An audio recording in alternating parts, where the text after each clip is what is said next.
Why are you whispering like you're about to summon a Victorian ghost with Wi-Fi? Shh, something's here. This is about the boiler again, I swear to God. Not the boiler, no ghost, not even a demon. Oh good, the three things I can't emotionally process. It's a presence, psychological, ego-driven, wearing eyeliner in my mind's eye. Right. So either we're haunted or you've just remembered Marilyn Manson exists. Worse, Worse than Marilyn Manson? a man who shaved his head, brought a black cape, declared himself the high priest of Satan, and accidentally founded a global recognized religion. Oh, we're doing that episode. Yes, we are doing that episode. Anton LaVey, founder of the Church of Satan, author of the Satanic Bible, professional showman, myth builder. And the only man in modern history to turn atheism into a spooky lifestyle brand. So, not a devil worshipper, not a demon summoner, not even technically religious. Oh, he was religious. He just removed God, kept the rituals, added psychology, and monetized rebellion. So he invented goth self-help. Yes, with candles and a membership card. I hate how much I respect this already. In 1966, the bold man in San Francisco looked at the post-war American Christianity and said, "You're all lying to yourselves, repressing your desires and pretending you're morally superior while being absolute gremlins." Honestly, fair. So he founded a religion that didn't worship God, didn't worship Satan, but did worship the self. That feels more dangerous somehow. He called it Satanism, but Satan was just a symbol, a mascot for ego, rebellion, indulgence, and doing whatever you want without apologizing. So, Satan as a vibe. Satan has a mood board, and here's where it gets weird. Great, because so far this feels like Burning Man with better PR. Celebrities joined, Hollywood showed up, the FBI allegedly took notes, journalists lined up for satanic baptisms like it was Coachella. America in the 60s really said, yeah, sure, let's see where this goes. He claimed affairs with Marilyn Monroe. He hinted he cursed Jane Mansfield.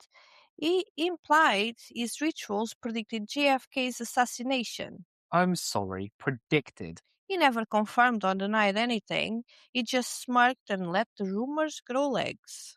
That is the most satanic thing you've said so far. So today on Mindzilla, We're dissecting a man who blurred the lines between religion, performance arts, philosophy, and professional trolling.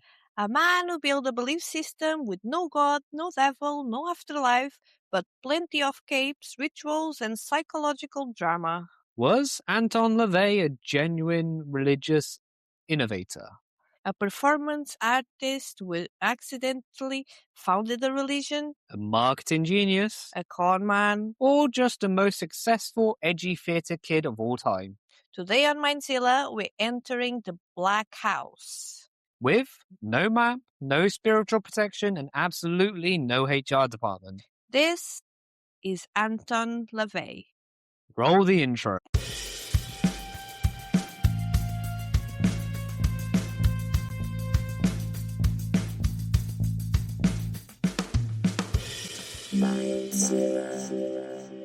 Every religion has origin stories. Moses had a burning bush. Jesus had a suspiciously immaculate pregnancy. And Anton LaVey? Had a haunted carnival, a cursed childhood, and a suspicious number of dramatic coincidences. Which is already a red flag in any biography. So, according to Anton Zander LaVey himself, and that middle name alone is doing a lot of narrative work, he was born in 1930 Chicago Already off to a noir start. and raised in a mysterious, dark, old-world household filled with music, strange books, and existential vibes. So, a goth Airbnb. He claimed that as a child he was obsessed with the occult, real forbidden grimoires, studied the dark side of human nature, and rejected Christianity because it felt fake, hypocritical, and joyless.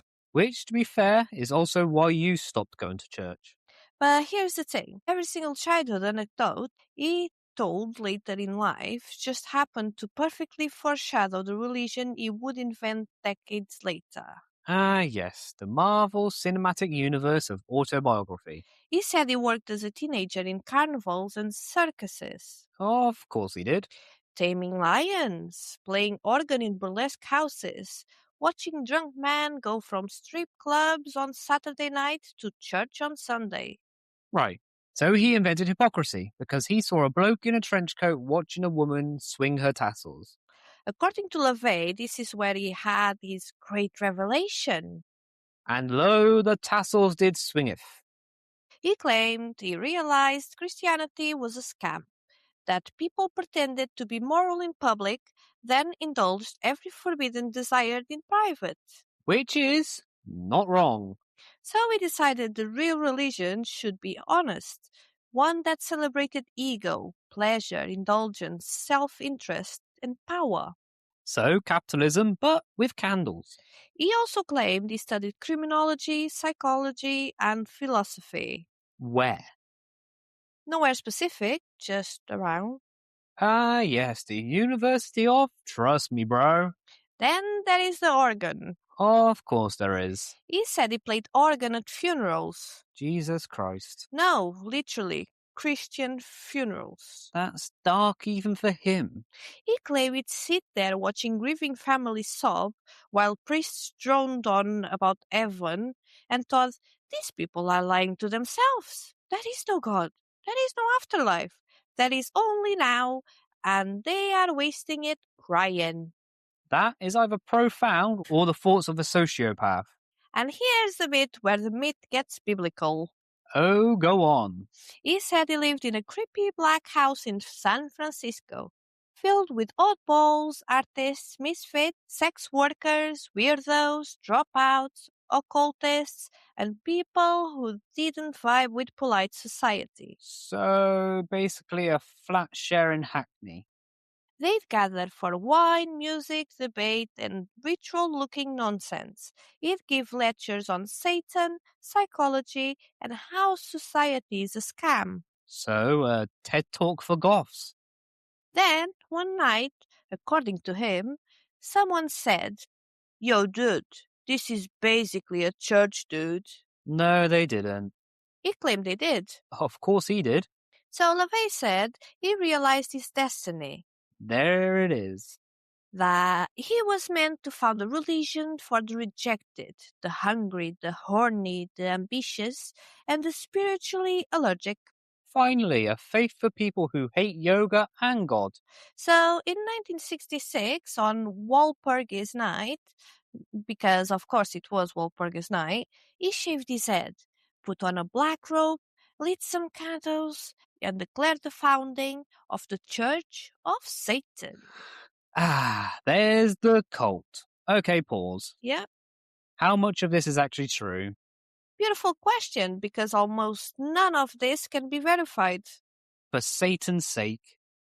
There is no evidence he worked in carnivals, no records of criminology or psychology study, no proof of him playing organ at burlesque houses, no witness to half the things he claimed. So he wrote his own Bible. Exactly. Friends later said that he reinvented his past. Journalists caught contradictions. Biographers found boring normal jobs, and relatives said he was just a bloke who liked theatrics. So not the devil's chosen prophet. More like the Devil's Community Theatre director. So the origin story? Was marketing, branding, and religious mythcraft. With better eyeliner. He didn't just found a religion, he cast himself as its messiah. Without the inconvenient miracles. Without God, without Satan, without any evidence whatsoever, which makes him either a genius, a liar, a performance artist, or a conman. Or all four. So when people say Anton LaVey founded Satanism, What they really mean is he founded a mood. a religion for people who don't believe in religion. Built entirely on a backstory that may or may not be absolutely bollocks. Welcome to the Black House, where the candles are real, the Satan is symbolic. And the origin story is 90% vibes. So, what started as a goth book club in a creepy San Francisco house? Accidentally became the most fashionable fake religion in America. Because here's the thing about Anton LaVey, he wasn't just a satanic philosopher, he was a vibe curator, a branding consultant. And a man who, to be fair, absolutely understood how celebrity culture works. By the late 60s, word starts spreading around about this weird bald bloke in a cape who's running satanic rituals in a black house. Which, in San Francisco in the 60s, wasn't even the weirdest thing on the street. Artists show up, writers, porn stars, socialites, weird trust fund kids, And every failed actor with cheekbones and trauma. and then Hollywood clocks him. Ah, there it is. Suddenly, famous people are attending satanic rituals like it's an underground supper club. Do you get a loyalty card? Stamp 10 rituals, get one free damnation. Jane Mansfield, bombshell actress, Playboy icon, walking chaos grenade. She starts publicly hanging out with LaVey, bringing cameras. They do photo shoots together. Of course they do. She calls him her spiritual advisor. Of course she does. He baptizes her kid in satanic ritual. Of course he does. Sammy Davis Jr. allegedly joins. The Rat Pack meets the Backpack. Rock musicians, actors, fashion weirdos, every man who ever worn a scarf indoors, and LaVey does not discourage any of this. Why would he? He leans in. He gives Hollywood satanic weddings, satanic baptisms, satanic funerals. Funeral is a bold choice. He starts dressing more theatrical. Of course, the cape budget goes up. Black robes, medallions, horns, eyeliner, and suddenly the Church of Satan isn't just a philosophy club anymore. It's a Hollywood accessory, like a Birkin bag. And then the rumors start. LaVey claims he had an affair with Marilyn Monroe. No, he didn't. He absolutely did not, Why would he say that? because it sounds sexy and no one could fact check him properly. He hints he cursed Jane Mansfield. He what? After she publicly distanced herself from him, she dies in a horrific car crash. Okay, but to be clear, There is zero evidence of a curse. thank you. But LaVey absolutely loved letting people think there was. Of course he did. He starts implying his rituals cause real world effects. He lets journalists write that he predicted JFK's assassination. He never corrects anyone. That's the most satanic thing yet. And here's where it stops being funny and starts being unsettling. Was this funny? There are persistent rumors that intelligence agents took an argumental interest in him. Argumental?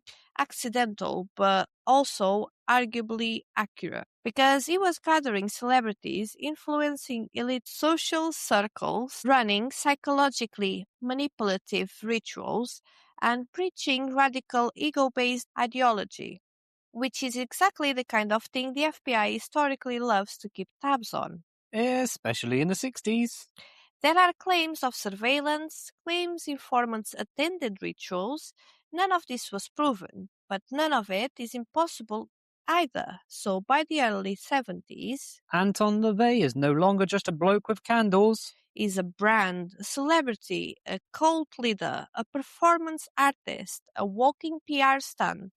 He is on talk shows. Magazines, documentaries, exploitation films. Hollywood now treats Satanism like a trend, Like avocado toast. but with orgies. So, was it ever about philosophy? At first, maybe, but now it's about attention. So Satan didn't corrupt Hollywood, Hollywood corrupted Satan. and Anton LaVey let it happen. Next, it all goes wrong. The money, the power, the internal cult drama, the sex magic lawsuits, and the part where former disciples start saying, hang on a minute, And it's where Satanism gets a HR problem. Remember when Satanism was just a god self-help with candles? Those were the good old days. Because by the 70s, it all goes to absolute hell. The Church of Satan is now famous, rich, full of celebrities, egomaniacs, and people who think they're spiritually superior because they own 3 velvet clocks. And LaVey? Let me guess, he's fully drunk on his own myth. He starts demanding loyalty. Cult move? He starts calling himself the High Priest like it's an actual supernatural job title. Another cult move. He starts sleeping with the followers. More cult moves? And just to be clear, sex magic in Satanism is supposed to be symbolic. Sure it is. It's meant to be about ritualized desire, emotional release, psychological focus. Uh-huh. But somehow it becomes a lot of young women being told, you are spiritually chosen to have sex with me for Satan. There it is. Every cult leader eventually pulls this card out. Every single one. Former members later said the rituals became more and more sexual, Of course they did. more humiliating, more manipulative, and always somehow centered around LaVey's ego and his penis. Shocking. And then the lawsuits start. Consequences. Former members accuse him of emotional abuse, psychological manipulation, coercive sexual behavior, financial exploitation. People claim he pressured them into rituals, Of course. threatened spiritual consequences if they left, Classic. told them bad things would happen if they betrayed him. Textbook cult leader. So Satanism finally became actual Satanism. Honestly, yes. And internally, the Church of Satan fractures. Of course it does.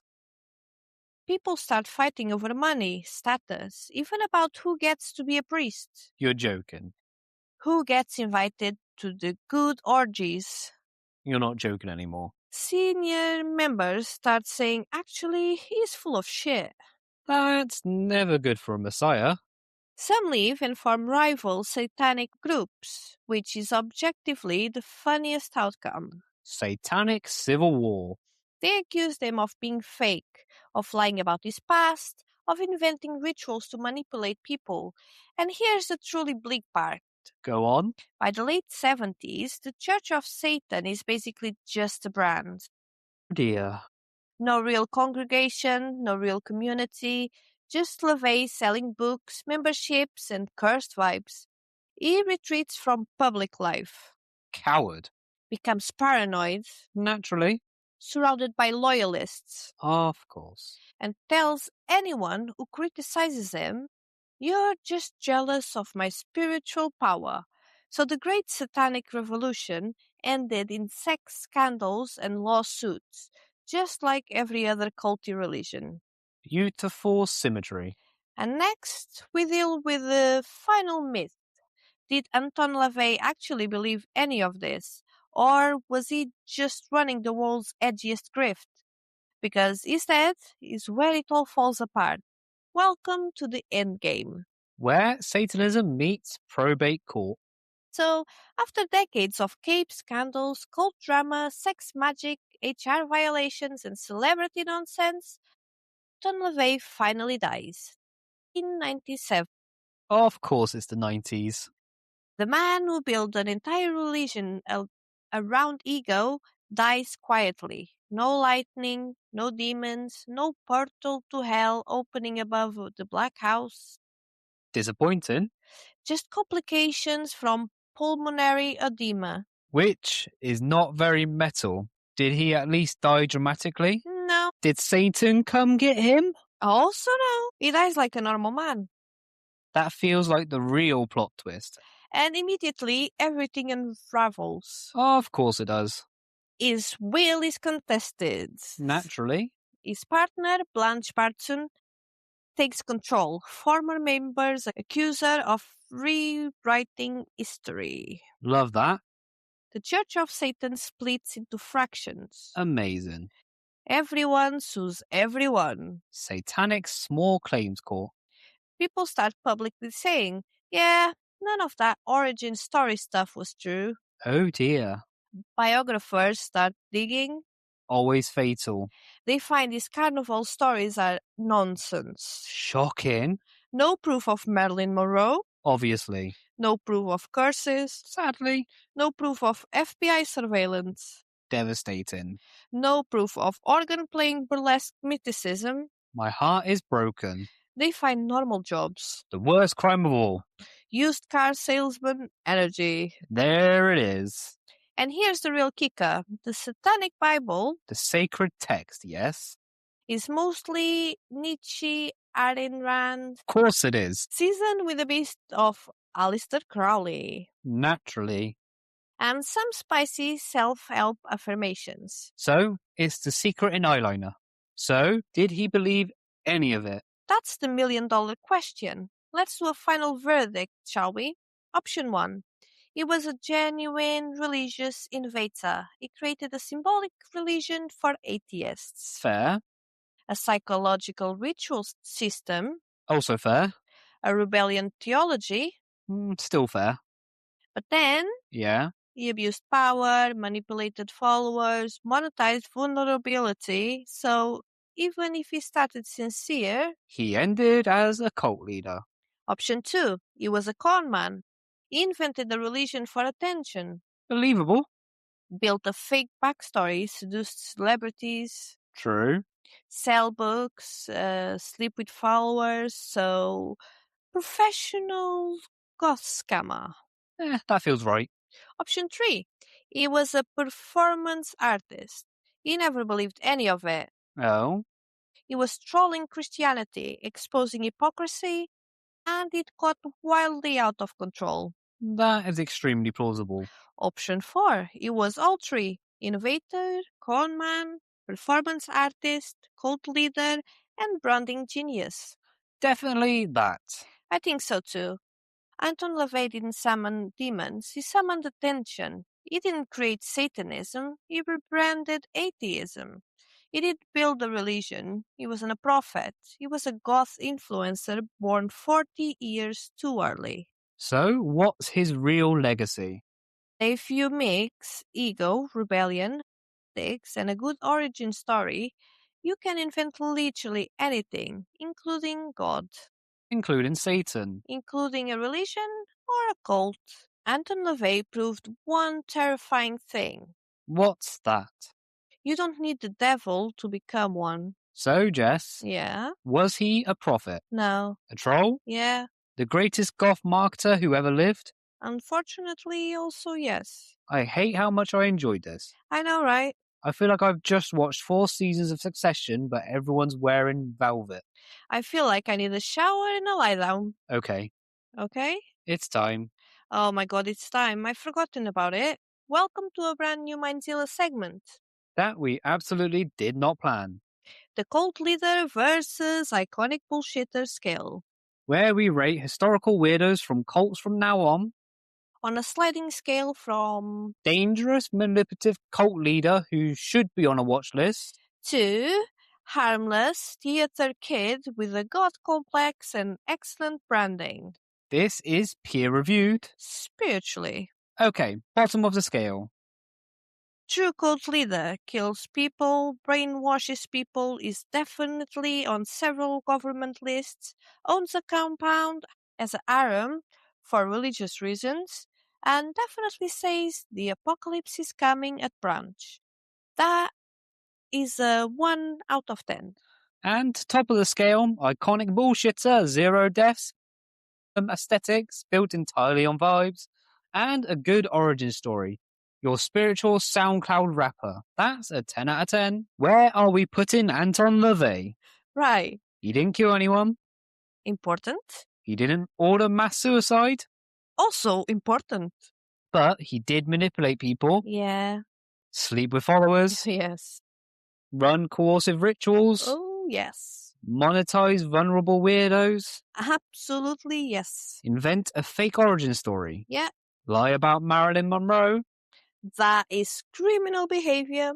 So he's not harmless, No, but he's also not Jim Jones. thank God for that. I'm thinking a strong Say it. 7.8. That's higher than I was going. He crossed into cult leader territory, He did. but he's still fundamentally a goth LinkedIn influencer. I was going to give him a 7.2 Jesus Christ. because of the sex magic That's fair. and the emotional abuse Also fair. and the cursed ego. Very fair. So, shall we average it? Go on then. 7.5-ish. Nice. We cannot make that the official score. We absolutely can. By the power vested in us, by absolutely no one, We officially rank Anton LaVey a 7.5 out of 10 on the cult leader versus icon bullshitter scale. Too culty to be harmless, too theatrical to be terrifying. dangerous vibes, elite branding. Do you think he believed any of it? No, I think he believed in attention. I think he discovered he could hack people psychologically and simply never stopped. So, what have we learned today? That if you're weird enough, confident enough, and own enough candles, You too can start a religion, but please don't. please don't. Unless it's tax exempt, in which case we'll talk. Next week. We're doing something wholesome. Are we though? Absolutely not. Cue the dramatic organ music. Why do we never actually have the dramatic organ music? Because look, the organist joined the cult in 2019 and now only communicates via encrypted Telegram channels. That checks out, fair enough. And that's a wrap, Mindzillians. Anton LaVey, the bold high priest of chaos chic, professional troll, occult theater kid, and human jump scare, has officially been dissected, mythologized, and lightly roasted for your listening pleasure. If your brain isn't vibrating at a slightly illegal frequency right now, congratulations! You've just survived a full dose of premium grade Mindzilla madness. And if you're thinking, wow, I love this energy and I'd like more of it, ruining my perception of reality, then welcome to Patreon. Yes, Patreon, the digital realm, where our unhinged research notes go to live freely and where my emotional stability goes to quietly die. We've got tiers, people, actual structured tiers, like a cult but with invoices. Tier 1, £1 a month, that's it. £1 cheaper than a chocolate bar. This is officially titled Lux Therapy Fund. No bonus content, no extra rewards, no secret Discord, no rituals. Just pure, ethical, emotional sponsorship. Your £1 a month goes directly towards weighted blankets, herbal teas, breathing exercises, and coping mechanisms for the rabbit holes Jess keeps making me go down. You are not buying content, you are buying looks and peace. And honestly, that's charity work. Tier 2, £3 a month. And this is where things get geographically unwell. Tier 2 gets you access to conspiracies around the world. Our ongoing international tour of places that look like holiday brochures but feel like rejected X-File episodes. Right now, we are deep in the Madeira Islands. Yes, stunning landscapes, volcanic cliffs, and wine. But also weird disappearances, strange military activity, ancient legends, and locals who absolutely know more than Italian tourists. And we are reaching the end of our conspiracies around the world with Portugal as the main character. Which feels spiritually correct. Very. Portugal has been quietly side-eyeing history for centuries. And Tier 3 members already have access to our Plum Island deep dive. P.S. Plum Island and Lab 257. Biological research, government secrecy, Lyme disease possible connection, and alleged experiments. And several things we legally cannot go into full depth about on mainstream platforms. Because apparently YouTube doesn't like it when you connect the dots too enthusiastically. Tier 3 is where the real spice lives. That's £6 a month to become slightly more informed and significantly more paranoid. Link is in the show description. Join us or don't, but just know we'll be judging you softly. Also, before we go, next week on Mindzilla. Oh, yes, we are officially leaving demons and satanists behind. And launching directly into space conspiracies. Next episode, the birth of NASA, but not the usual run-of-the-mill saturated NASA. We're talking Nazi scientists, rocket tech, Cold War paranoia. For some reason, we will be talking about tombstones. And of course, Project Anchor. the wildly hyped, deeply sus project that somehow never gets enough attention. Time anomalies, gravity weirdness is going to be science, symbols, cult connections, space trauma, and governmental side-eye. So, buckle up, astronauts. Next week, we go full tinfoil spacesuit. Until then, Keep your eyes open, your cape's ready. your mind slightly suspicious, And remember, knowledge is power. but conspiracy makes it fun. Bye. Bye.